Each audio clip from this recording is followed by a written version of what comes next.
اور بھائی ایسے تو ہر مسلمان کو حج کا شوق تو ہوتا ہے، چاہے کیسا ہی گیا گزرا مسلمان ہو، تو اس کو ایک کام یہ کرنا چاہیے کہ اپنی آمدنی میں سے تھوڑا ہی حصہ چاہیے، لیکن اس کو حج کے لیے علیحدہ رکھ لے،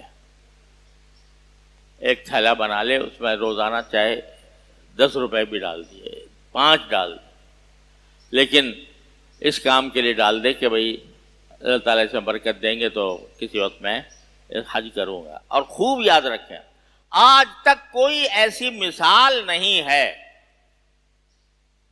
کہ کسی کوئی شخص حج کرنے کی وجہ سے مفلس ہو گیا ہو۔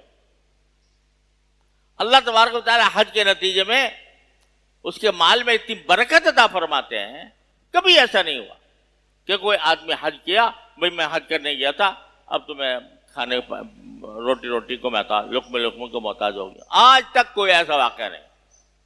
لہذا اپنی طرف سے پوری کوشش کرنی چاہیے، اور اگر آدمی روزانہ کچھ تھوڑا پیسے اس کام کے لیے جمع کرتا رہے تو کسی نہ کسی وقت انشاءاللہ اس قابل ہو جائے گا۔ نہیں ہو جائے گا، اللہ تعالیٰ کیا قبول ہو جائے گا۔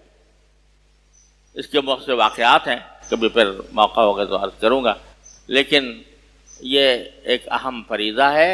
اللہ تبارک و تعالیٰ اپنے فضل و کرم سے سارے مسلمانوں کو شریعت کے مطابق اس فریضے کو ادا کرنے کی توفیق عطا فرمائے۔ وآخر دعوانا الحمدللہ۔